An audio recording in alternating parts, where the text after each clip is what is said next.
This episode is sponsored by the Losing It merch store.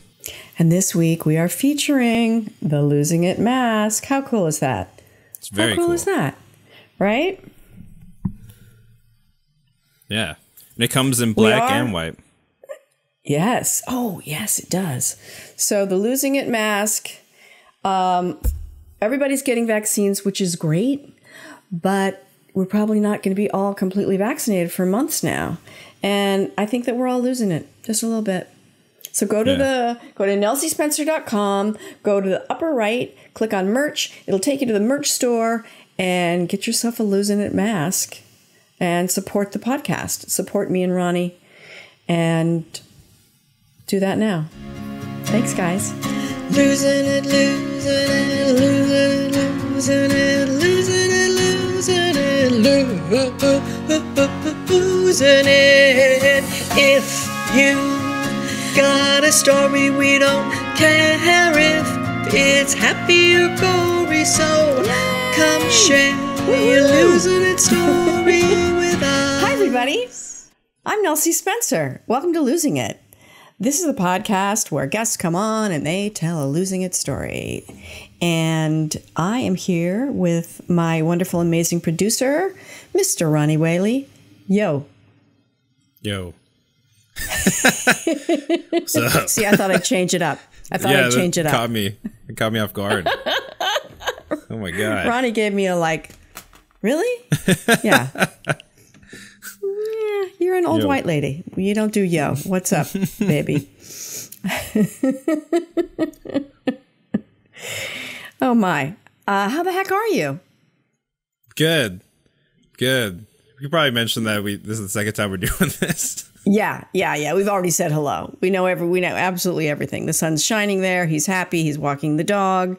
The dog's name is Lola. She's big. She's smart. She's well behaved. Callie is not. I think she's smart, of course, but she's not well behaved. I meditated in the sun. What else? Important things? Ronnie's got a couch in the background now. He didn't have that before. Yeah, doors open this time. So a buzz and a dog might walk through here at any point. I'm not sure. At any time. We'll see. But look, see, it's so sunny. Very sunny. See, this is all light. Yeah. Ronnie's backlit by real life sunshine. It's very exciting. Very exciting. Us up over here in the Great White. I mean, I'm in central New Jersey, but he's in New Hampshire where it's cold and the days are short, but now the sun's shining. Yeah. So it's a big deal. It's such a big deal. Yeah, but we had hit some sort of a snafu and we thought we were recording and chatty. And Ronnie's like, wait a minute. You're not recording. Yeah. Which, of course, I felt like it was my fault. Certainly, I've done something wrong. Certainly, I've fucked up the recording. No, it was just, I don't know. It was it was out of our control. Out of our control. Yeah. Did you just change your lighting? I'm making it brighter. You look warmer suddenly. Warm colors. Okay. All right. I'm going to pretend like he's not leaning in doing something weird. Okay. There you go. All right. You were saying something. You had a story.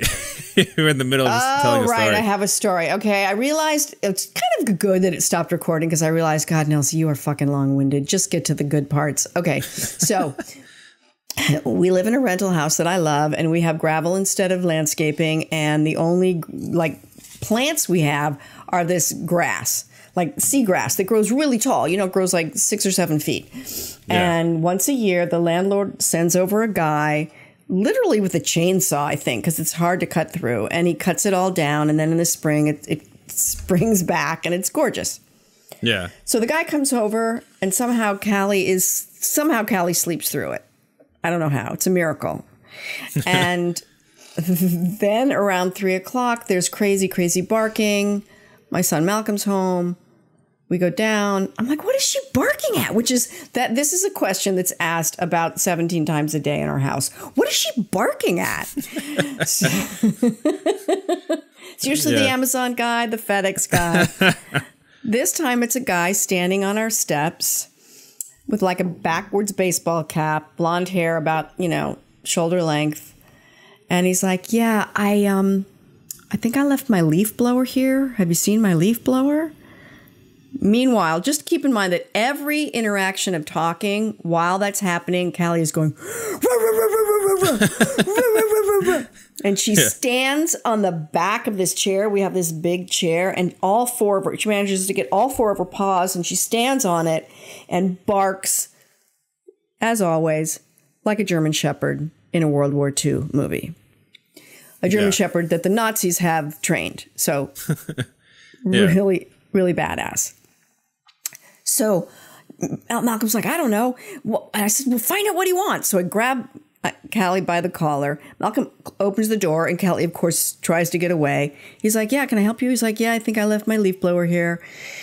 And Malcolm looks at me. He thinks he left his leaf blower. Man, we don't have your leaf blower.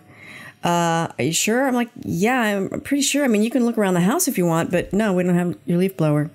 Okay. Fast forward. I'm back at work. He's gone. Callie's exhausted. I get a call from a 732 area code, which is near where I live, and I pick it up because I don't know if it's somebody, I don't know. Yeah. Hi, this is Pete. My guy Charlie, who works from you, he lost his said he left his leaf blower there. I said, oh yeah, hi Pete, I know, it's not here. He's like, yeah, are you sure? Like, all right. So I walk around the house while I'm on the phone with Pete. By the way, it's raining, and it's been raining the whole day. Oh, wow. Yeah. Not bad, but yeah, it's raining. Callie. There she is. There she is. Ah, sweetness and light. That's my girl. Contributing to the story. Ah, she's... I was barking like this. Yeah, she was barking just like this. Probably the leaf blower guy's back. I'm going to close the door. I'm going to close the door.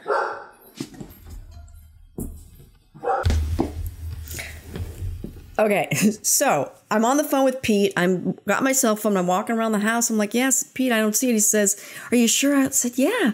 I said, your guy was here. I feel really bad for him. So he'll have to pay for it, right? It's like, yeah, and it was brand new. It was $600. I'm like, oh, God, I'm so sorry, right? Brand new, $600 leaf blower, mysteriously gone, right? Yeah. So just know that this is kind of a long story. So, bummer, Pete. Good luck. Right? I even look in the garage thinking, I mean, there's no way that Pete or Charlie could have gotten in the garage, but I think maybe Doug or put it away. I don't know. It's not in the garage. Fast forward. My day is over. I'm exhausted.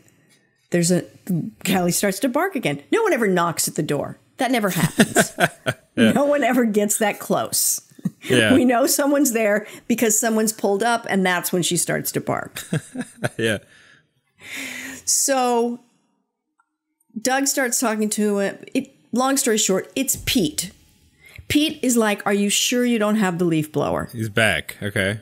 Pete is the boss.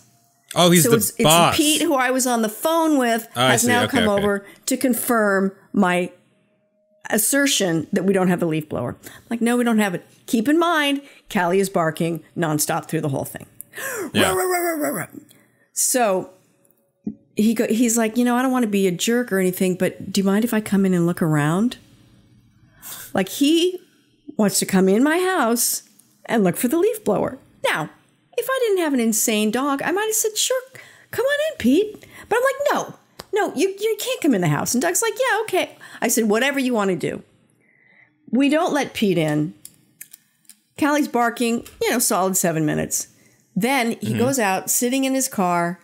Next thing we know, and Callie continues to bark. Because if you're sitting in a car in front of our house, she will not stand for it. Okay. The police arrive. Really? The police arrive. Well, a policeman in a mask is now on my front porch talking to Doug, and my dog is barking. And Doug's like, go ahead. No, so why is he there? Because Pete has called up the police to report a missing leaf blower. Now, perhaps he's reporting it because you wouldn't let him in the house, and he's like suspicious. This is the thing. Does Pete think we took his leaf blower? I don't know. Yeah. Also, don't like, know. aren't you like guys paying him to like? Wouldn't it make sense that you would leave the leaf blower? Yeah. The suggestion is that I don't know that we have a meth lab that's not doing well because of COVID, but we're desperate, so we stole the leaf blower. We've now sold it on the black market because everyone knows how much money you can get for a leaf blower on the black market. Yeah. Doug's trying to talk to him and is nice and calm, is talking to him, and I'm screaming from inside, we don't have any leaves. And then I want to say, and I am going to sound like an asshole when I say this, but we happen to have a Mercedes. It's a used Mercedes, but it's still a Mercedes. And I want to say, we have a Mercedes. Have you seen the Mercedes in the driveway? We're not stealing leaf blowers. Yeah. It's whatever. So, the cop leaves and the leaf blower is still missing. And that was my Wednesday. It's still missing. And are we suspects? Are we going to be on some reenactment of some true crime show? Did the guy use a leaf blower the day he came? That's the thing. Doug's like, I never heard a leaf blower. I never saw a leaf blower. I don't know why he would use it. Yeah, why would he use a leaf blower? I don't know. There were no leaves. There are no leaves. Wow. That's so weird. That's my story. I know it was long, and I apologize. Maybe we'll find it next week. We'll hear more about that, or not at all. I don't know, but I have to say, if you guys have any theories, like, did Charlie pretend that he lost it, and did he sell it? I just don't know. There's an open case right now. There's the case of the missing leaf blower, the mystery of the missing leaf blower. Is it a Nancy Drew book? I don't know. But that was my what's funny? Wednesday. Maybe Callie knows where it is, and that's why she's barking. Like, I know where it is. She's trying. Yes. She's trying to say something. Yes. She's trying to tell them. Yeah. I know where the leaf blower is. I saw who took the leaf blower. You guys are just talking about it. She knows where it is. She's the one who hit it. She knows where it is. That is she, and we're not listening. That's why she's incessant. That is why she's incessant. Ronnie, you've solved it. And if she was like Lassie, I could. If she wasn't insane, I could let her go, and I'd go, "Where's the leaf blower? Come on, sweetie, lead me to the leaf blower." Yeah. Right. And we'll see. So that's it. All right, that was it. That's my story. I suppose it's time. Shall we introduce our person? Yes. Or did I completely monopolize our intro, outro, no, whatever? That's fine. We can. It's Jacklyn. It's Jacklyn Uweh. Oh my god. What happened? I don't know. There was a loud noise upstairs. I think a Buzz is playing with the dog or something. I think a Buzz has the leaf blower. That's what I think. Yeah. So Jacklyn came to us through you, and she's like a YouTube star, and it was a great story, and she's fantastic. So take a listen. All right.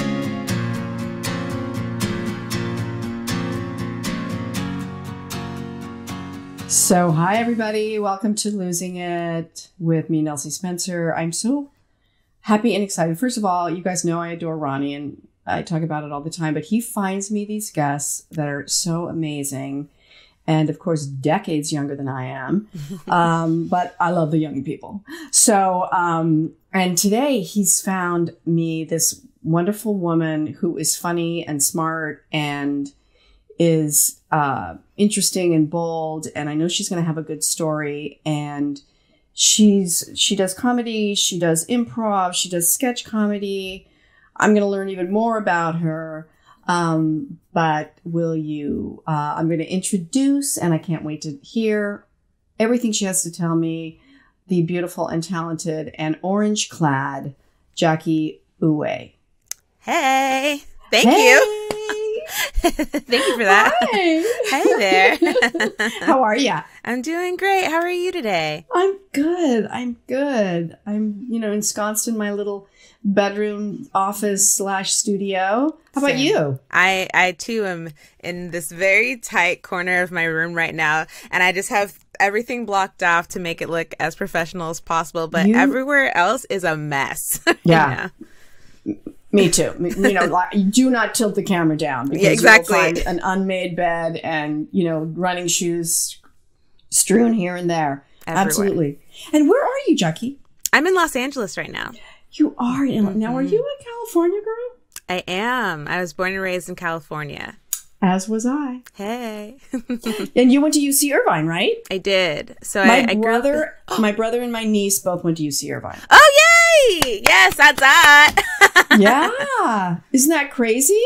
I love that. I love UCI, especially because it's so young out of like the UCs. But so I loved going there. It's great. Yeah. And what part of California are you from? I'm from Stockton originally. Stockton. Now that's like north and a little east. Yeah, it's right near Sacramento. And so we export a lot of asparagus. That's a huge thing for us. That's right. Stockton, asparagus capital of the world. Right. Yes. Wow. Yeah. So you grew up there. I grew up in Stockton, and then when I finished high school, that's when I went to UC Irvine, and I spent about 6 years in Orange County, and then after that, I moved to LA, and I decided to really go for it and try. And I was like, well, if I'm in the city, I guess I have to go for my dreams, and so it's been been wild, but it's been really fun. Well, that's I grew up in Palos Verdes, which is like. Right. If you Torrance and you keep going, then you end up in Palos Verdes. But I spent a chunk of time in Orange County. I lived in Tustin. Okay. Yes. Nothing charming about it. I lived in Orange briefly. But yeah, there's beautiful parts of Orange County. And one of my best friends still lives there. Okay. Yeah. So you go to UC Irvine. First of all, can we talk a little bit about, did that feel like a culture shock? Because you know, Northern California and Southern California are different, and then Orange County is its own little animal. Yes. Am I right? Yes, it is. It wasn't a huge culture shock because I basically lived in like the suburbs of Stockton. And so going to Irvine was it's very like quiet, very calm, but it's like it's near a lot of stuff. Like it's like you're not that far from LA. Like there's things to do. I loved going to like kind of a quieter city for school so I could really focus and kind of create those moments, you know, like at school. That's what I was there for. But yeah, Orange County, like outside of the university, that's like a whole different thing. Irvine bubble. Yeah, outside of that bubble, that's a whole different thing. And like luckily I didn't have to deal too much with like with that.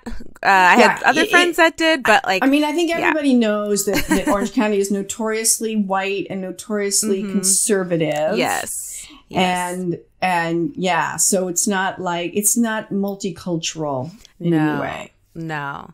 I think it definitely made me appreciate living in Stockton, though, because I mean, I have so many types of friends that I grew up with that it just wasn't.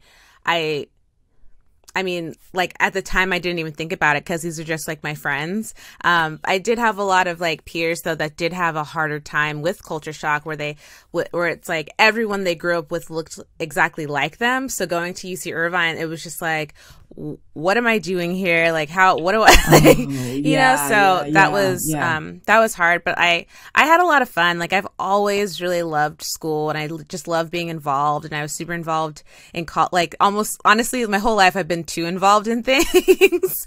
But I just really Jackie, loved it. Come on. And so your mom and dad would have to sit you down. Jackie, you got to just be a little less involved. Could you be a little more antisocial? Because you're us. Literally.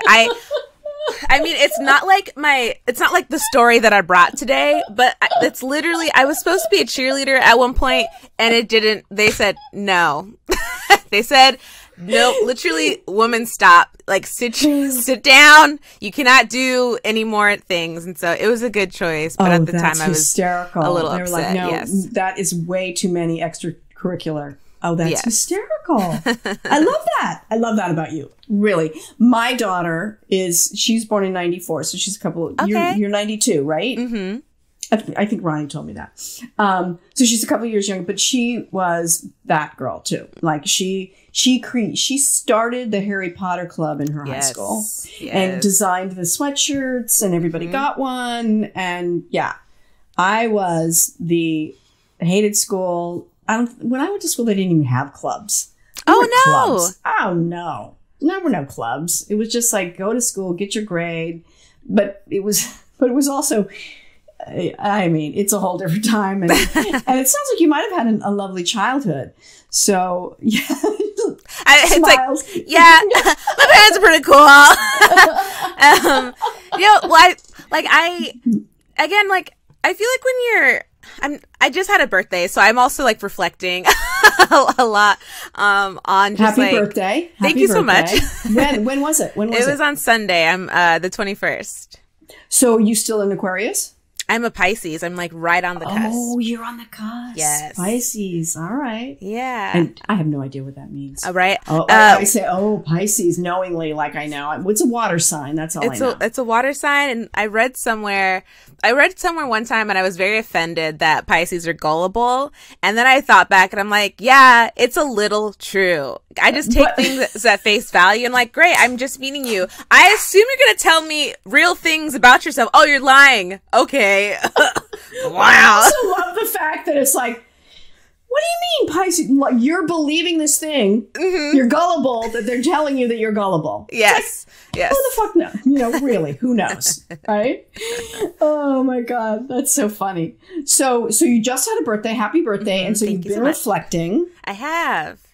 And been reflecting about, because you were talking about, growing up and having a nice childhood. And yeah, so my parents are, I'm first generation Nigerian. So, wow. Like my house was, my parents are great. Like my family is amazing. And just like having those two like cultures, like growing up is just, I don't know. It's definitely like shaped how I work. I feel like I'm very hardworking. I mean, like first generation, like kids, like it's like you're like you have to make sure the journey was worth it for your parents if they came over. So like that very much so is like something that drives me. Just like making sure that like I'm making good on like all of the things that they've done for me by coming over here and me being born in this country, and also just wanting to make my parents proud at all times with everything I'm doing, whatever I'm putting out there and stuff. So I'm just great. Like, I think just with like, as I get older, I'm just more and more appreciative of the choices that my parents made. And I just want to make sure my choices are also honoring them. And I'm still trying to, do me, but also yeah. But I think that, I think if it's possible just to rebel for rebellion's sake, and I know that there were certainly times in my life where I was just doing the opposite of what my parents wanted me to do, not necessarily what I wanted to do. Mm-hmm. So if I'm doing the opposite of what they want me to do, then they're still controlling me in a way, right? Because like, okay, well, what is it you want to do? So let me ask you a couple questions. Mm-hmm. First of all, was there a Nigerian community in Stockton? Yeah, there's a Nigerian community in Stockton. There's also just like a general African community in Stockton. So like I have a lot of like aunties and uncles, some of which are Nigerian and some that are like Ghanaian and like all of these other from other countries. But we definitely were all kind of just like raised together. Yeah. And it's actually funny because I'm a single lady, and so I have all of these cousins that like fake cousins that I've grown up with. And so right now my mom is just like, that was the biggest mistake we ever made, like making you guys like fake cousins, because you all should be getting married to each other now. And it's like, it's weird if you're trying to like date your cousin, it's like all of these eligible people are just around you that share similar culture and you can't even date them. Right. No, they're off the table. Even though they're not really related. Mm-hmm. You just think of them differently. Yes. Yeah. I feel like that's a rom-com in the making, though. Don't you think? Should I write it? I think I probably should. I'll help you. Could we collab? Okay. So I have another question. First of all, I want you to know that I watched some of your videos on Smosh. Okay. And I happened to stumble upon the ones that were all about, white people being so uncomfortable about not knowing how to, like not allowed to say the word black, which I appreciated them. I thought they were all very funny.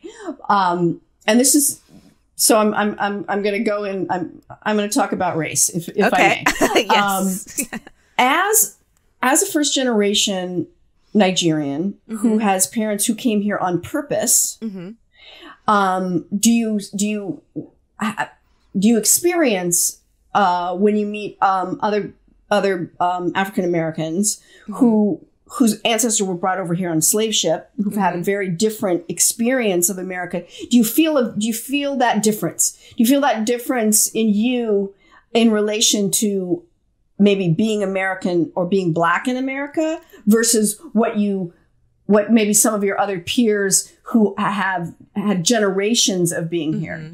Is there a palpable difference? So it's in my mind, it's interesting because I think growing up, I was very much like, I'm Nigerian and I'm not African American, or I'm Nigerian American, and up until college, I mentally was like making that distinction, and it's like, well, like I know where like my family's from, like we go back and we can see our cousins and everything, and so like in my mind I would make that distinction, and then I started really learning about racism in the United States, and when I got to college and looking at African American studies and really understanding like you are black, like at the end of the day we're all black, and like if anyone when I'm walking down the street, I am black. Like, it doesn't matter where I'm from, anything like that. So the great thing is that I have my own experiences from my family. And then obviously there's like the African American experience. But at the end of the day,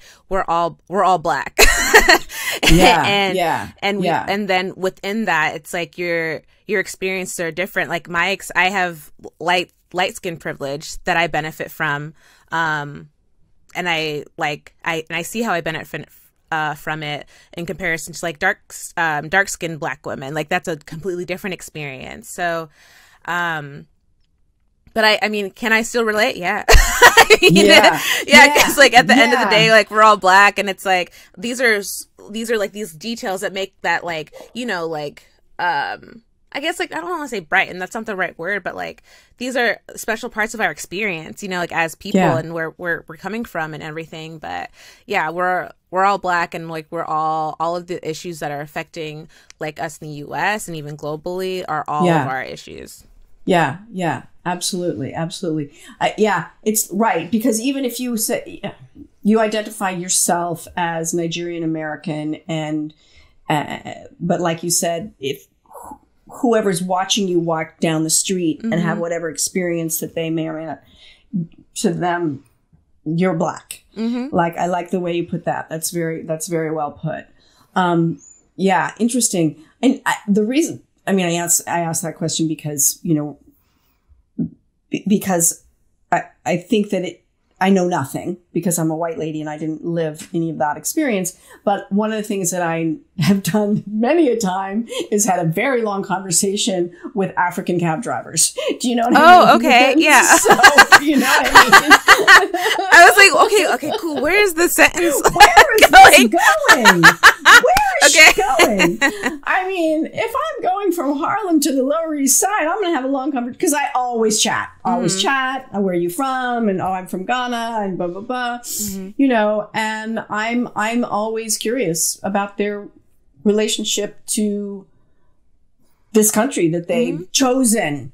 Right. Do you know what I mean? So that has always made me, and that's different. Choosing a country is different than being brought over on a slave ship, obviously. Yeah. And I think too, like, and whether or not like the choice was like, it's your choice or not, like, I think just like the institutionalized racism that is in this country, it doesn't even like where you're coming from, or like it doesn't. There. Yeah.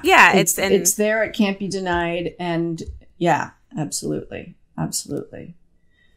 I know this is not completely off the subject, but the way your lipstick matches your top is just distracting me slightly. Sorry.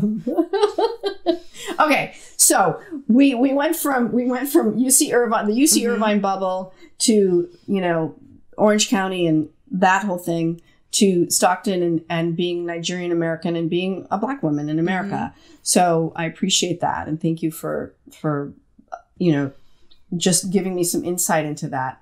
So you're at UC Irvine, and is theater your major? Yeah, so I double majored in film and media studies and theater. Excellent. Excellent. So what's your dream?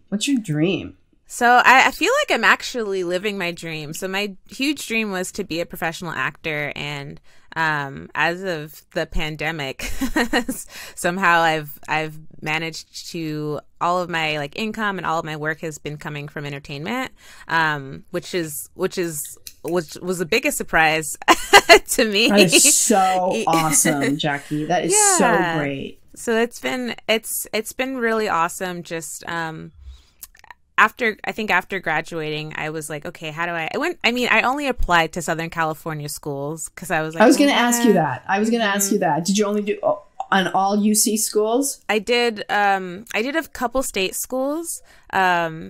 But I think I applied to like Berkeley, because when I was applying, like you really just had to like kind of check, like send my stuff to this. Yeah. That's what's so great about California. Really, it's great. Yeah. And I ended up getting in, I think I only applied to Berkeley up north, and then everywhere else was in Southern California. So I've slowly been trying to like creep towards LA, but as like a hobby, or something that I love to do on the side, because I did theater growing up, just like on the side. And so I was like, oh, if I'm closer to LA, I'll be able to do it on the side. And so what did you think your main gig would be? I actually wanted to be an editor. Film editor? A film editor. So that's what I told my parents, because I was like, well, it's a trade. It's a skill. They're always going to be working, which isn't wrong, but like it's just so funny that like I was like, yeah, I love to edit. I love to edit. That's the thing I did. And like I haven't edited something in such a long time. I can do it, but I mean, it's not what makes me like, it's not the thing that like makes me come alive by any means. Yeah. And in college I came in as a film and media studies major, and then I got to a point where I was just like, well, it's my school, and if I can get all of the classes done, why not just add the other major? So I added the other major in my second year, and that was really fun, getting to study drama and everything while I was there. But the thing that was I've been thinking about this recently. Like, even though I was a drama major, I wasn't very involved in the drama department because I was so focused on activities and getting involved on campus, which is where once again, in 15 different groups, 15 clubs. Way too many. Like doing like a tour guide, doing orientation. Like I was a resident advisor, and I also started doing a sketch comedy on the side for like our ASB at the student ASB. And so that's when I started doing comedy, specifically was in college, just making up sketches with my friends and parodies, and like, and like loving school so much that I can laugh about it. That is so great. It sounds like you kind of had the quintessential college experience. I tried. That is great. That is great, because I don't think either of my kids had that. I mean, they did fine, but it was, and I think it's really easy that because you sort of, you think about it for so long, and you're leaving home and you're going to be on campus, and there's the quad, and, and you're on your own, and, and so your expectations can be really high, and it can be a crapshoot, and like, do you find the right friend group, and do you like your professors, and have you found the major that you like? All of those things. Is the food shitty? I mean, there's really so many things. Do you hate your roommate? It's easy. There are a lot of things that can go wrong. Yes. So it sounds like you really had like the perfect, not perfect, but you had a great time. I did. When I think about college specifically, I just have such fond memories of it because of the friends that I made there. And there are so many of them I talk to on a regular basis, or at least once a year, you know, like we reconnect. But I feel like I really found like my people in college that understand and see me as like who I am, as I feel like I grew a lot in college, and the people that were there with me while I was growing are people that are still a part of my life and that I just hold in such high regard. Well, let me tell you, I didn't have I went to a junior college. I went to Orange Coast College. Oh, okay. Yeah, right. And I only went there for 3 semesters because then I got into the Neighborhood Playhouse, which is a pretty good acting school in New York. Mm-hmm. So I went off to New York. But I have 3 of my dearest friends I know from college, and we're still good friends. And as a matter of fact, we're going to have like a virtual dinner next month. And yeah, you know what I'm going to do? I'm going to turn my light on because as the sun's gone down here, I feel like just stick with me. Don't go anywhere. Okay, I'll be here. Jesus. This one I'm going to take. I think that helps. I'm probably wrong. I think you look I probably great. didn't need to do that, but Ronnie will cut it out or keep it in and make me look dumb, but that's okay. So, okay. So you go to college, you have the good experience, but you're telling yourself, I'm going to be an editor. Not. Mm-hmm. And then you ove to LA. Where in LA do you live? So when I first moved to LA, I lived in Glendale, and this is a very random part of my story, but there was a year in between graduating, a year or two in between graduating and moving to LA, where I was doing digital like copywriting for different car dealerships around the country. So I was running a lot of like landing pages for Chrysler, Dodge, Jeep, Ram vehicles and for different years, and just writing about like, winter versus or like snow driving and how to prepare, 5 tips, like some listicles for different, all of that for these different dealerships. And one of my old coworkers, he was like, "Hey, are you looking for a job?" And he had moved to LA recently. And so I interviewed at an ad agency that does all of the media buying for Hyundai and Genesis, the car companies. And so I got hired there. So I was working full time out of Playa Vista.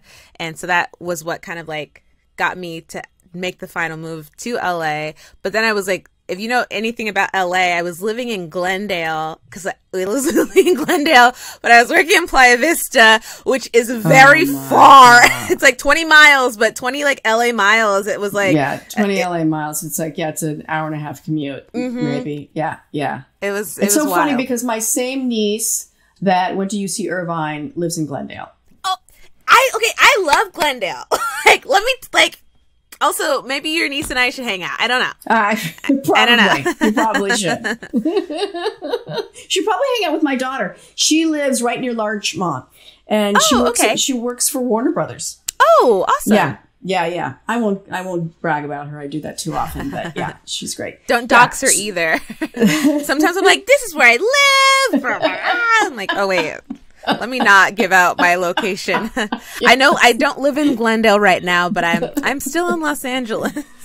Yeah. Okay. So when you I'm really fascinated about how really relatively quickly you went from doing this car dealership stuff to you're making your living performing. Is that correct? Yes, I guess it could be considered fast, but it just feels like I feel like what is it, like Malcolm Gladwell, the 10,000 hours you're putting you gotta get those 10,000 hours. Just getting I feel like I've always very much been into like getting reps in, just do the thing that you want to be doing in any capacity. I think is just like is super helpful, especially for me. So even while I was living in Orange County, I would drive up on Saturdays and Sundays to take improv classes. So I'd work like a full time, and then on the weekends I would go up and take class and see some shows, and I would come back, and it was like the best part of my week. And then that was having a friend group from doing that in Orange County when I moved to LA. Then I could see more shows, or when I was finally in LA, I was working full time. Then after work I would go to the theater, or I'd go see friends' shows, and then on the weekends I would be rehearsing. And there were times when I was in like 2 or 3 sketch shows at one time. And so I've just always been, I don't know, I don't want to say on a grind, because I don't really enjoy grind, like hustle culture. But what you've been doing, you were always pursuing the thing you wanted to do, and you were always doing the thing you wanted to do. And I can't tell you what, that's so smart and such good advice, because I think that I look back, you know, hindsight is always 20/20, of course. Yes. And I had, you know, but I look back and I think about how I was a little too picky. You know what I mean? Like, I was a little bit like, oh, I'm not going to do a student film. It's like, Jesus Christ, let's do a fucking student film, because, you know, student filmmakers turn into real filmmakers, and you're getting time in front of the camera, and you're meeting people. You're meeting people, because it is a network world. It is a small little closed world, and if you get in there, like I was listening to Lin-Manuel Miranda interview. No, it was one of the guys, one of the leads in Hamilton, and I can't remember which one. Christopher Jackson, Daveed Diggs. Yes. Love Thank him. Thank you, Jackie. And he, like, Lin-Manuel Miranda asked him to do a reading, right? And this was before he was famous at all, you know. And he said, yeah, sure. And basically in this interview, it was Mark Maron was interviewing him on WTF. He basically said, you just say yes.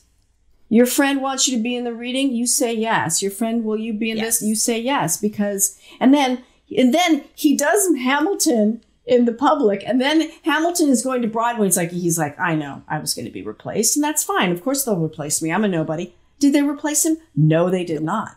No, they so did yeah, not. You are doing the right thing. You say yes. You say yes, because not only are you getting your 10,000 hours in, you're meeting people, but you're doing what you friggin' love to do. Exactly. Right? Like, I think it's so, just saying yes is so important, because you also just don't know, like, it's like, I think about like student films, it's like, well, there's so many other things that nothing could come from this, and that's fine. Like, just that's how I kind of approach things. I'm like, okay, yeah, I'll do this thing, and like, if nothing comes from it, that's okay. I had that experience, and then it's like, cool, something else will come up, and then so much of the work that I've done has just been. If you're approaching something, and let me tell you, it took me way too many decades to get this one, but if you're approaching something with what can I give? What can I bring? What can I give? What can I bring to the table versus like, what am I going to get?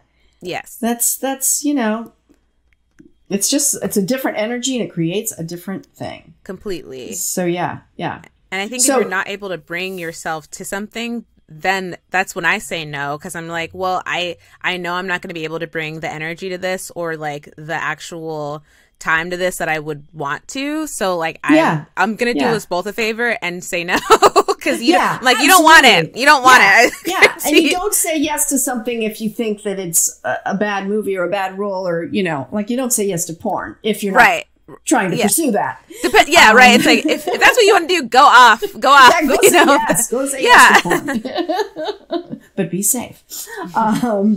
Okay. All right. I feel like it's very funny, because Ronnie said, you know, you guys have a lot in common, and we do, because, you know, we both went the theater route, and but I never did improv, and I never did the sketch comedy. I went down a more serious route. But so you're now in Smosh, right? Which is kind of a big deal. Yeah, it's like a huge deal, and I have to remind myself that it's such a big deal sometimes. So can you tell me how that happened? Yeah. So how did it happen? So I was doing, like in LA, there's like sometimes when I tell stories, I start like way too far back. So like, I was born in a small town. Yeah. I was born at St. Joseph's Hospital. So I've always taking class, right? So like there's like the main comedy schools in like LA, it's like Second City, UCB, and Groundlings. And I was at Groundlings and I saw a flyer that was like a YouTube channel is looking to add like performers and stuff. Send in a 2-minute tape of your stuff. And I was just like, I don't want to put anything on tape. And I literally, I was like, oh God, you know, when you're just like, oh, not too much. And so I saw this flyer, I saw it in different like job posts, and I was just like, I should probably do that, or I should put myself out there. It's sketch, like I love sketch. I should put myself out there. And it was just like, I never got around to it. And so then it kind of like, funny. I didn't think that's what you were going to say. Okay. I should do it. I should do it. And I just, you know, when you're just like, it just never happens. Yeah. I do know that. So then I was on, I was doing, a couple months later, I was doing the CBS diversity showcase.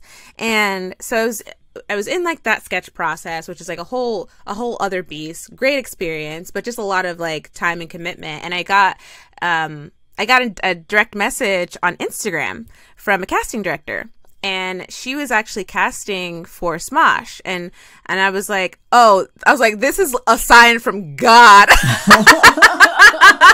This is truly a sign. And so she was like, she just asked me to come in. And I was like, yep. Wow. I was like, I don't have to put anything on tape. She had found me just from like my Instagram. And so she was like, hey, can you come in? I'll send you the sides, which is like my favorite. I was like, yeah, send me the sides. Let me get in the room. Like, you know what I mean? Like you just, you want to, so that was like, I was like, I have to do this. I think I like got back to her within like 5 minutes. Like I already had my time booked because I just knew it was like, this has come around too many times. Like this means something. Yeah. Universe is going, Jackie. Yes. Hello. And so I was coming from the day of my audition. I was coming from the CBS, a CBS table read, and so during that table read, we're putting up all of these different characters, and so I was very warm. Basically, I'd been doing like sketch and things for about like 3 hours, 2 to 3 hours that day. So I go to my audition, have my sides ready, and I'm just like, with anything, I'm just like, I'm just gonna have the most fun. I'm gonna, just have a good time. I get to meet people. And when I walked in, there were like 12 people in the room for this audition, but it was fine because I was just doing like 2 to 3 hours of work in front of like 40 people. So I was like, oh, this is a small room. You're like, I got this. Yeah, by comparison, I was like, I had nothing to lose. You know what I mean? Yeah. So I went in there and I just tried to just be myself and have a good time and have fun. And then they put me in one sketch like a month later, and then they put me in another sketch, and then I've been working there for a year. Oh my God. And now I'm like starting to write with them, and also I'm starting to direct with them. So yeah. Wow. Wow. Well, film and media studies. Hello, you should be directing. That is so great. And that's such a good lesson too. That I remember years ago when somebody said to me, don't forget when you walk into an audition, they want you to be good.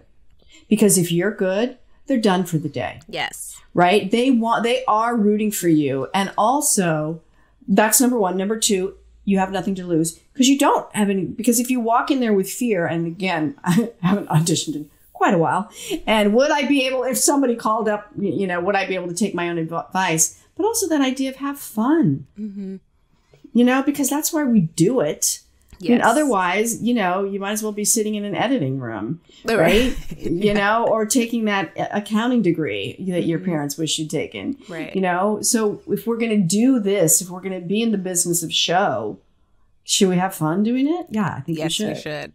Yeah. And I know I perform best when I'm having fun. So it's like, if I can tap into that feeling that I have when I'm performing live or anything, then I know I'll feel good and that I'm going to give a good performance. So I was like, just let it go, let it fly. And it worked out.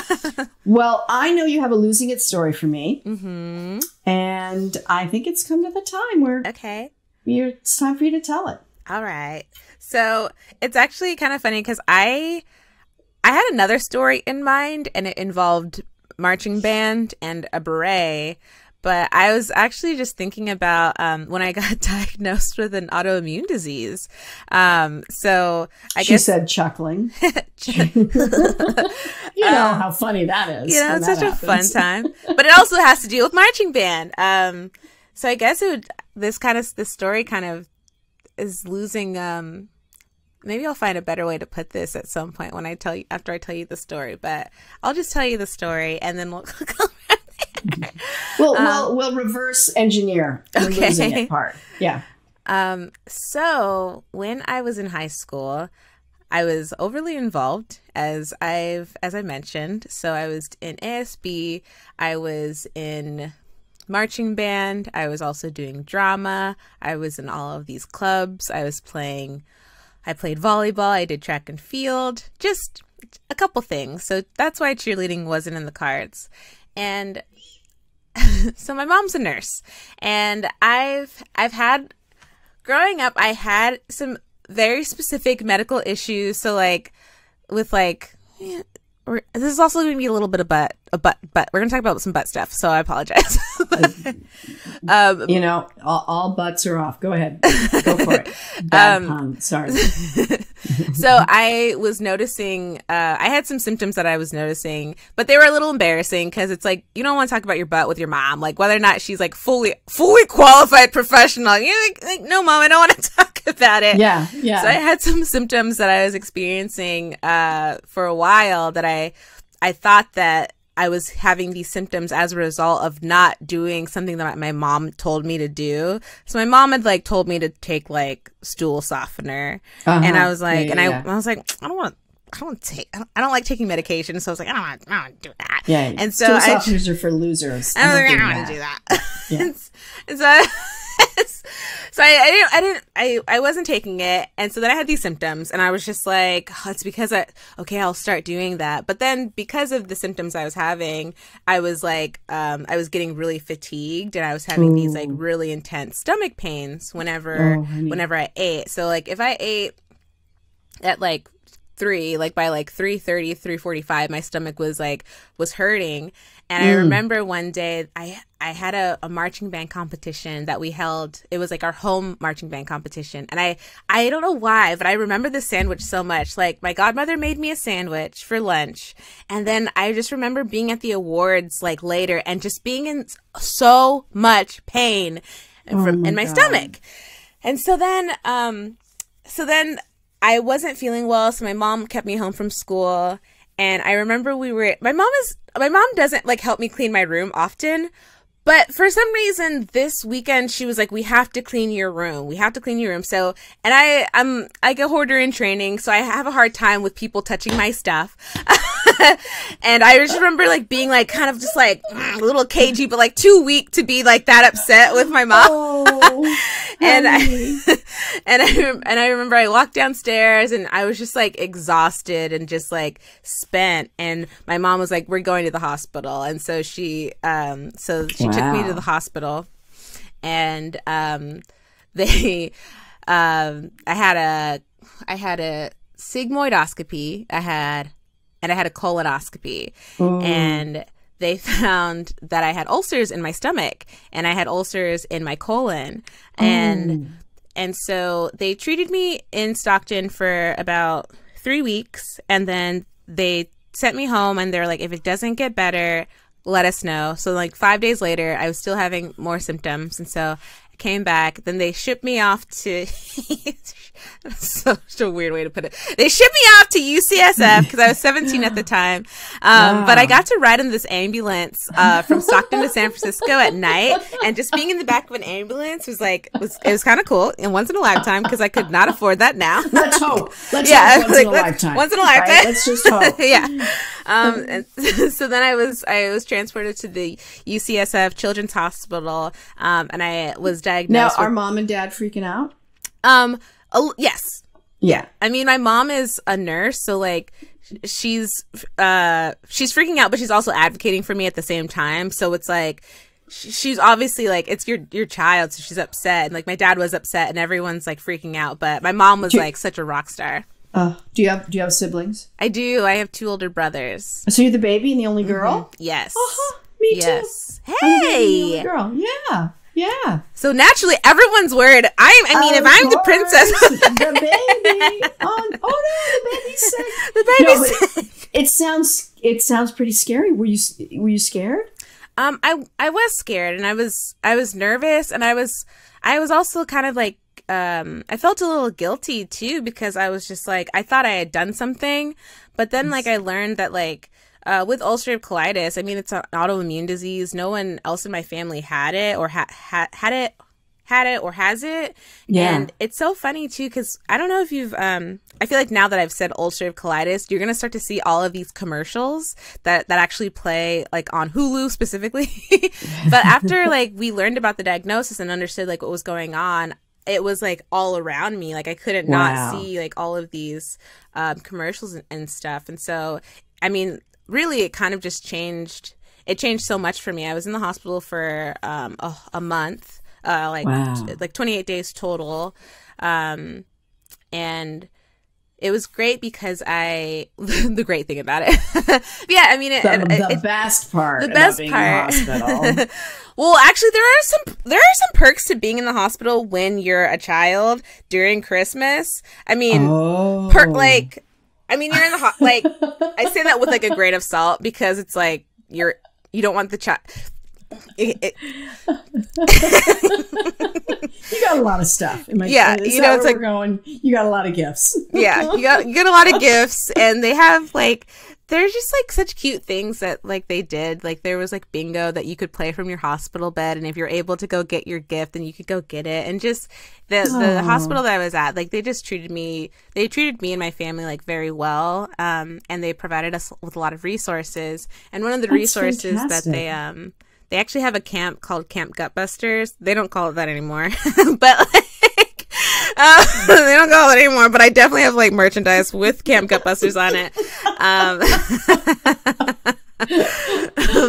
It's a summer camp for children and teens with ulcerative colitis and Crohn's disease, and so it's just a week-long camp where kids are able to go there and just kind of feel normal. Like everyone takes your medication at the same time. Like all of the food is catered to like what you could actually eat, and just be around kids that like your symptoms are normal, or it's even for family members or kids that are being affected by it. So that was just like a lovely like community that I was able to be a part of and learn from and provide to also get resources from. Wow. Well, it sounds like that you got. First of all, you're diagnosed with an autoimmune disease. Good news is they figured out what was wrong with you. Yes. And it also sounds like you got fantastic care. Yes. And not only just fantastic care on a level of like, well, they diagnosed me, they gave me the right medication, but on a heart level of like real actual concern and nurturing, which doesn't necessarily always happen in the healthcare world. No. So that's fantastic. So props to UCSF. Yes. Okay. University of San Francisco Hospital. Correct. Yes. But also props to my mom because my mom like just I don't want to say she's a bulldog, but like if you've ever like been in any type of like medical environment, you have to.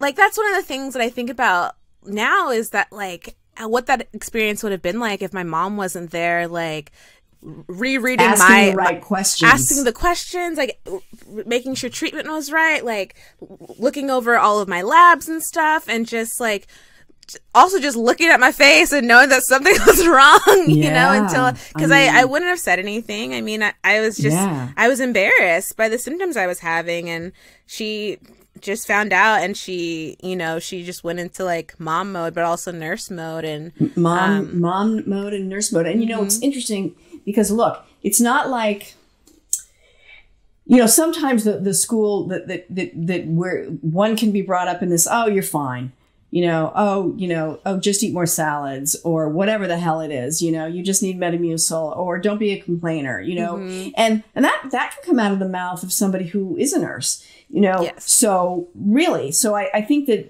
yes, she was a nurse, but also she didn't minimize your symptoms, and she looked at you and said, we're going to the hospital. I mean, that's awesome. That's a mom deserves the props. She does totally deserves, Yes. Yeah. I mean, I have heard more than one person who had a nurse for a mom who was the mom. So the mom was just like, put a Band-Aid on it because the mom spent all her time helping people all day. So when she came home, unless you were hemorrhaging, it wasn't real. Right. So I think that, you know what I mean? So I think that, mom deserves that. That's fantastic. So what does that mean for you now? What's the, or how does that affect you? I mean, it's an autoimmune. It doesn't get cured, right? Yeah. So now I just very much watch the food I'm, what I have to be very intentional about the food I'm putting in my body. Some days are better than others. I'll be completely honest. And then there's a lot of medication involved just to make sure that you're in remission. And you're in remission now? Yeah. Awesome. I'm so happy to hear that. Yeah. I'm doing really well now. That's great. And just I'm very conscious of my body. I'm very conscious of just where my energy is at. So I think because I was so involved in high school, and I had anxiety back then, and sometimes you do get just a upset stomach when when you're just kind of I was very high strung. I mean, some would say I still am, but just very high strung. If I was getting this bad feeling in my stomach years before this, I would be oh, I'm okay, I'm just nervous. This is a good thing kind of thing. And so since then, and because a lot of obviously I'm not a medical professional, but a lot of autoimmune is tied to stress and and making sure that you're taking care of yourself. So I'm also very conscious of actively resting and making sure that I'm not doing too much. If I sometimes I think about all the things I was doing in high school, and I mean even college, but college was the slow version of high school for me, and now I'm the slow version of college, and sometimes I'm still there's too much happening in my life sometimes, but I'm very conscious of what it looks like for me to rest and recharge and make sure that I'm giving my body the break that it needs. Wow. It's a good lesson to learn. And I think that some people never learn that lesson, and some people learn that lesson at 55 and they have a heart attack, or, because stress, I mean, there's a school of thought that stress is what brings on 99% of illnesses, and that we have these receptors, and that receptor that gets turned on, maybe you're predisposed. I'm going to say this and not make any sense, but I'm going to try to do it right.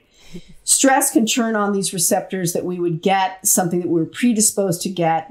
But if that receptor isn't turned on by the stress, then we would never get it. I see what you're saying. So, and I just listened to a podcast, Smartless, and the guy who was interviewed, his name is Dave Sinclair, and he's an aging expert, and he explains it much better than I just did. But the point I'm making is stress is so important in health, and so you at a young age were forced to discover that. Yes. And employ that. If I was going at the pace I was going back then, if I was still working like that, it just wouldn't, it wasn't healthy. As much as I loved all the things I was doing, it wasn't healthy for me. And even now there's times when I'm I need to reel it back in, because I know that I'm not gonna, I know it's just not good for me, and I can feel it in my body and my soul. Yeah. Do you meditate by any chance? I don't. I've tried throughout this pandemic to get on it, but I haven't. I'm bad at building new habits. I'll be completely honest. But you know what? Find a guided meditation that you like. Because those are the ones I only do guided meditations. Okay. Because it's so hard to stop your brain. You know, so if you have somebody that's guiding you that isn't stopping your brain, it's telling your brain where to focus, because the brain's job is to think. So stopping your brain is very difficult. But I know, you know, so many studies talk about how good meditation is and how good meditation is specifically for autoimmune. So I would just toss that out there. Hey. I am not a medical professional either, in case you couldn't tell. Disclaimer. Neither of us are medical professionals. However, these are things that are helping us in our lives. Take what you want. yeah, take what you like and leave the rest. Yes. Absolutely. So I would say, let's think. What did you lose there? Did you lose your ability to do too much, or did you lose your desire to do too much? Because in a way, it sounds like you were doing everything. Yes. So,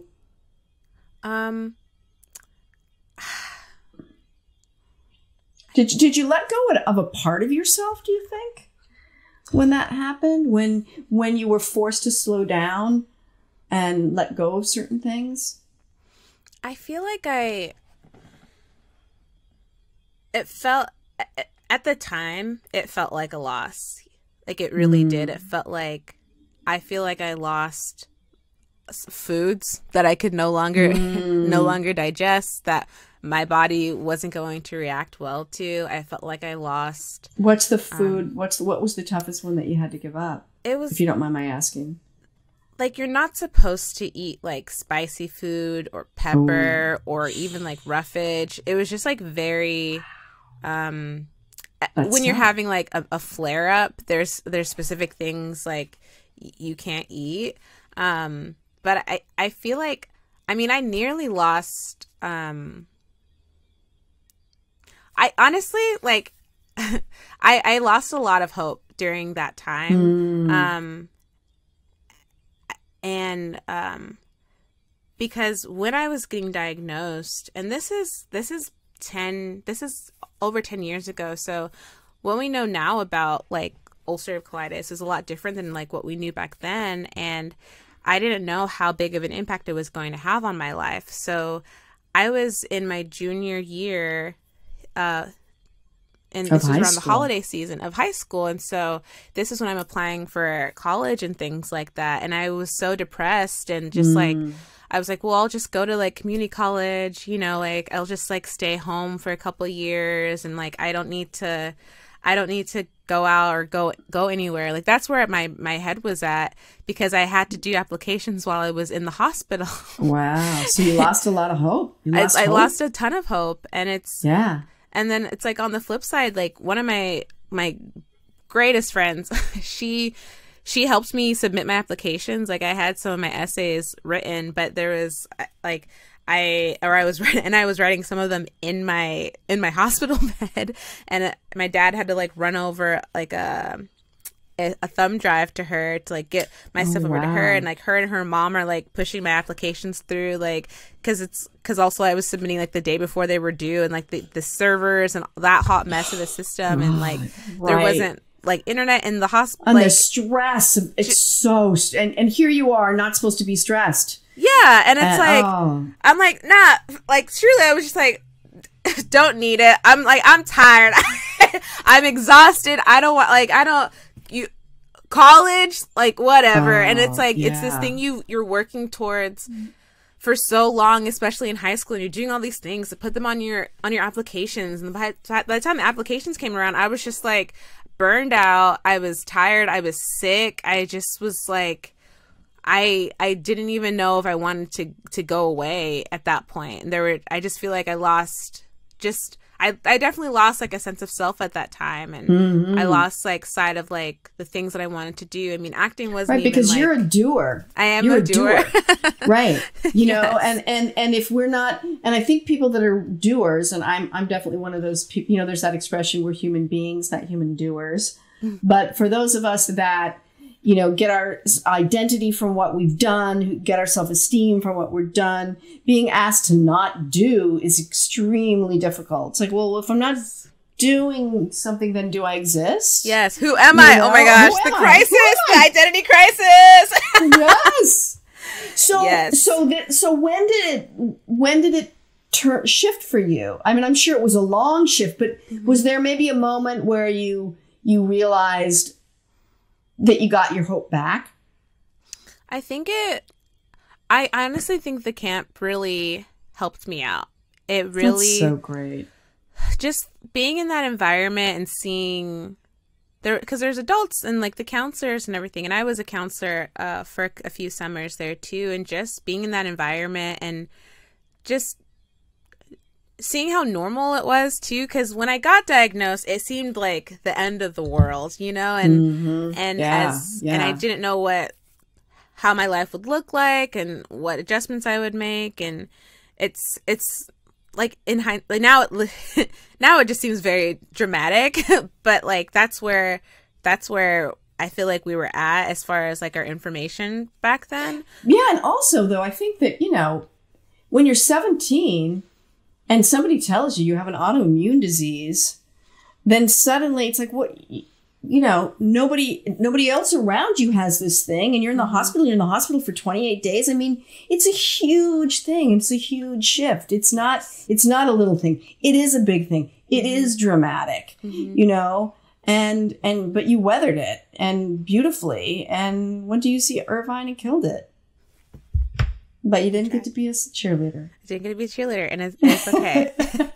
I still have the uniform, so I mean, like, we got very close. So, do I fit that anymore? No, I do not.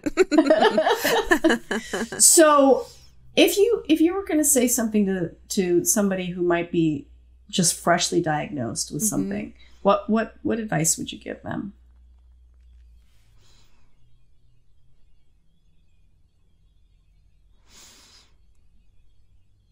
I think the advice I would give them, and the advice I would, if I could give myself when I was there, is just let your body rest, and listen. Let your body rest. Listen to your body, and also do your own research. You know, and I feel like I didn't know as much as I should have initially. But the more information I had, the better I felt like I could manage like this thing that I will have for the rest of my life. So just really taking the time to heal and get better, I think will honestly do wonders versus like worrying about this thing even more. Try to and it's terrible. Like when you're in the thick of it, like it's not fun by any means, but just really like take the time to let your body rest and listen to your body and do what it actually needs. Oh, that's great. That's great. That's a really good one. Well, I'm really glad you told that story. And that's a brave story to tell, you know. Thank you. Because it's you know, it's vulnerable to talk about being, you know, just being sick and the challenges of that. I'm sure that the band story was a great one as well. Not as good, honestly. Not as good. Not as life changing. I will say it involved a band, a barrette, and like a mime costume. Like it wasn't. No, I think you made the right choice. Yeah. I think you made the right choice. Okay, so I don't know if you know, but we end with 3 questions, and I'm going to give them to you one at a time. Okay. Is there something that you hope to lose in the next year? Oh, yes. I think something that I hope to lose in the next year would be guilt. I would love to lose guilt and like self-inflicted guilt. I think what this pandemic has exposed and brought to light is how much guilt I have about not doing things. And so I would love to just get rid of that and get rid of the guilt and shame that I put on myself sometimes when I'm not being as productive as I would like to be. Yeah, that's a good one. That's a good one. You know, they say that guilt is the lowest vibration, that emotion creates the lowest vibration, and love and gratitude is the highest vibration. So just remind yourself, you know, and it's a habit, you know. I relate to that. It's like, God, well, what if I didn't feel shame and guilt? One of the guided meditations I do, he asks you, what are the thoughts and the patterns that you don't want to do today. What is it? How do you want not? And almost always what comes up for me is I don't want to feel shame or guilt today. I'm going to remember to not feel shame and guilt. So I think it's kind of a universal thing, you know? So that's a good one. Something that you hope to gain in the next year. Let me take a breath. Let me pause.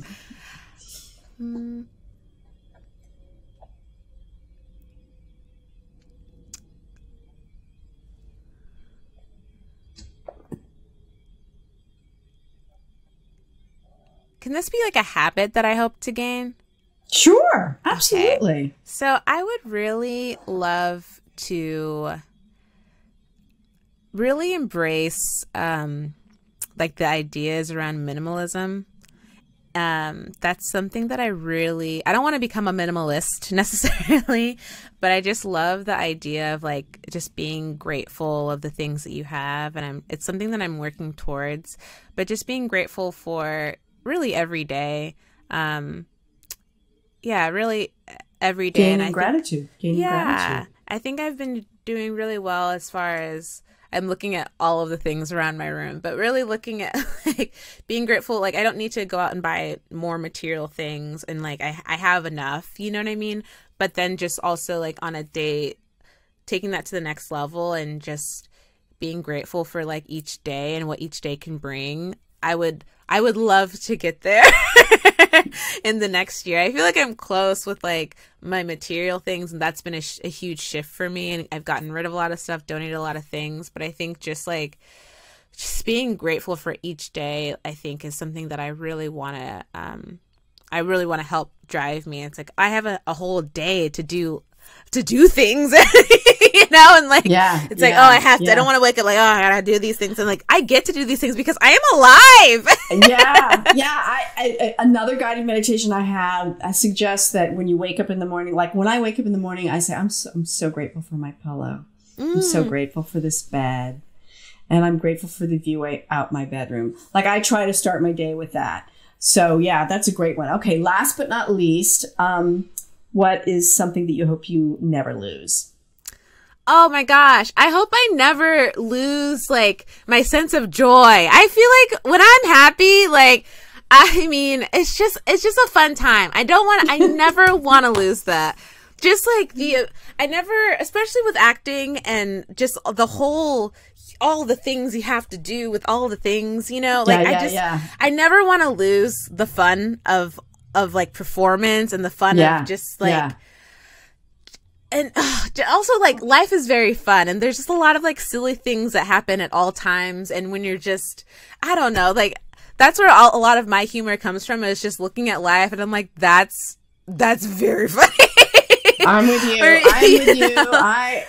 I love that. Like for me, I listen to Conan O'Brien's podcast. And, you know, I always try to mention him because I know he needs support. So I try to mention him a lot.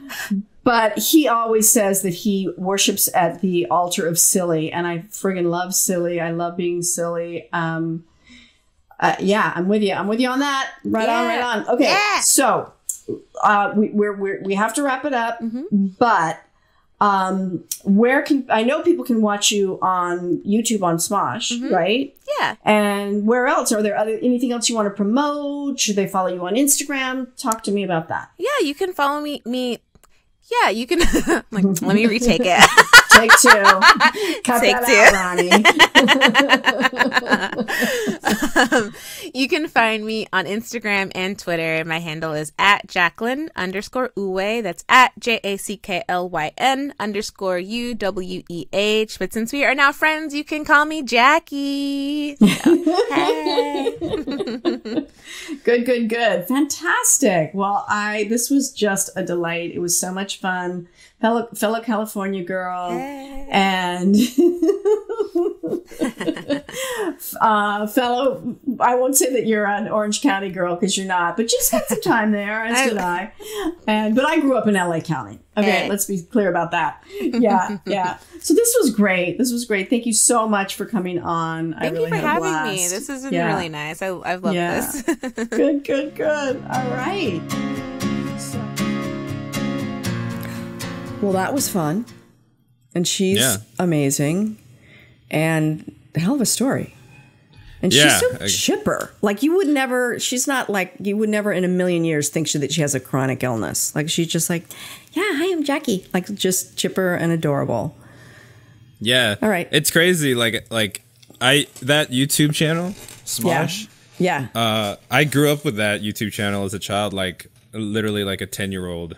And no kidding. When they were the most subscribed on YouTube is when I started watching YouTube. And they were the first channel to go like viral, or the YouTube channel that's like the star of YouTube and everything. And I was like 10 years old or something like that. I was there for that. So and cool. The fact that she works with the guys, or the guy now, but it's just crazy. It's just crazy to me. That's so cool. Yeah, and you just reached out to her and she's like, sure, I'll be on your podcast. Yeah. She is awesome. She is awesome. Yeah. So check out Smosh. Check out Smosh if you haven't. On YouTube. Yeah. And everybody's like, yeah, Nelsie, everybody knows Smosh. Just get with the program. But I think we have a fan letter, right? Yes. So the fan letter we asked for last week was for Lindsay's episode when she talked about getting sober, when she had that crazy party, right? With the mushrooms. she passed out mushrooms to everybody. And if you're at my party, guess what? You're doing mushrooms. So we asked for stories about you guys like quitting something that made your life better, right? Yeah, putting something down, like a substance or a habit, or right, words with friends, right? Yeah. Okay, this I got it. This one's not really a substance, but I guess you could assume it's a substance. Okay, here we go. Okay, dear Nelsie and Ronnie. You got to mention, as well you should. Literally about a year ago, I suffered from serious dysmorphia. For those who don't know what that is, it's being extremely insecure about your looks and body. That I wasn't even able to look at my own parents in the eyes, as I was scared of even just being looked at. I don't know where and how I found the discipline, but I took a step forward in changing myself in a form of quitting all processed sugars. Wow. This was a big challenge, as 2 years back, my breakfast alone was 2 Nutella toasts with butter, cornflakes with honey, and a cake. What kind? Like a whole cake? I don't think a whole cake. It's the only thing that gave me joy. Oh, my lordy. Fast forward 4 months, my acne cleared. Okay, 4 months after quitting all processed sugar. My acne cleared up, started feeling much better, and began to lose weight. My diet got so clean, and people recommended that I gym as well, as I'll need it with my diet. 8 months today, I've gained 8 kilograms of muscle. I don't know. I can't do the math on that. Do you know? Can you convert that, Ronnie? Oh, kilograms. Oh, sure. Yeah, I'll do that real quick. Yeah. I've gained 8 kilograms of muscle. Yep. Not being biased. I've checked it out. And people call me built, etc. at school. I started talking to girls, and made so many friends. And I'm so confident when I go out in public, it's worth doing. Jan M. Oh, that is such a good story. And that is a huge thing to put down. So 8 kilos is almost 18 pounds. What? Wow. That's crazy. Wow. So this is amazing. And let me tell you, sugar is, they did, I'm going to quote some study that I'm sure many people who are listening have seen the video of. They did a study about rats and cocaine, or mice and cocaine, and then mice and sugar. Like how often the mouse would hit the little thing to get the cocaine or to hit the sugar. Sugar, much more addictive. Really? The mouse is like, more sugar, more sugar, more sugar. Yeah. So that's crazy. Sugar is really addictive and really hard to put down. And it's in everything. It's in everything. It's crazy. Good for you, Jan. That's amazing. That's huge. Like, I can give up a lot of things, but don't take my sugar. Really? Don't you think that, Ronnie? My sugar? My sugar? Yeah. Well, I mean, do you, I mean, I'm not crazy about, I mean, I'm controlled about it, but I really like it. I have a weird relationship with it. You know, I mean, like, I try. You know what I mean? I try. I don't go crazy, but then when I do go crazy, you know, go a little crazy. And when I go, did you hear that statement? I don't go crazy, but when I do go crazy, I go a little crazy. So, do you go crazy with the sugar? So when I do go crazy, let's say, okay, I'll just say what crazy is. Like, I don't know if this is crazy, but it's crazy to me. It'll be like, okay, and honestly, it'll be like, I'll be inebriated. Let's just say that. So, okay. Yeah. So, it'll probably like, okay, a Ben and Jerry's, like, pint, is it? Like, eating a whole thing of that, for me, I've gone overboard. You know what I mean? Yeah. Like, I've already, you know. Back in the day, I could have done that. There were days when I could have done that. Yeah. It's just it's so much sugar. I had a pretty fucked up relationship with sugar for quite a while. And eating in general. Really? Yeah. Really? It was funny because you said you were a little inebriated, right? Which I thought was really funny. Because my mother used to say, well, when you drink, the first thing to go is your judgment. You know, and so it's like, oh, what the fuck? I just had a little Ben and Jerry's. It wasn't alcohol. It was weed. If I smoke weed. Oh, weed. Yeah. Then I'm just hungry. Yeah, obviously I was hungry, but then, you know, that's what I'm saying. You also think, I think one of the things that pot does is it slows your brain down, which is why everything seems to taste so fucking good. Like, this is definitely the best ice cream I've ever had, right? Yeah, exactly. Because it slows your brain down, and your brain's like, wow. Yeah. I think I heard a story. I think it was Amy Schumer. I swear to God, I might get this story right. Amy Schumer was subletting Jake Gyllenhaal's apartment. Maybe I dreamt it.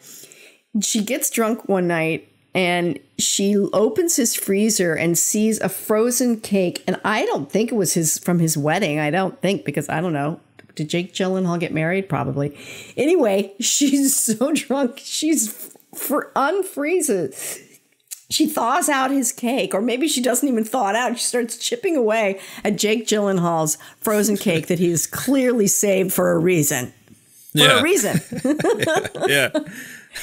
I totally get that. Amy, get in touch if I've gotten that wrong. Just please get in touch. Do you think that that's messed up? Like a pint of Ben and Jerry's, a whole pint? You're a big guy. I mean, if you were doing it every night, I would be worried. But that's why I'm big. You see what I'm saying? It's not why you're tall. It's not why you're tall. True. But I mean... Look, here's the thing. Yeah, you know, if you look at the serving size on a thing of Ben and Jerry's, it's not... how many servings per container? It's not one. One container. Yeah, exactly. It's not one serving per container. So they do give you guidelines. They give you guidelines that, maybe you could follow. No one follows that. No one follows that. It's like, when I eat Oreos, no, Ben and Jerry's is insane. When I eat Oreos, 3 Oreos. That's it. 3 Oreos, cookies. Yeah.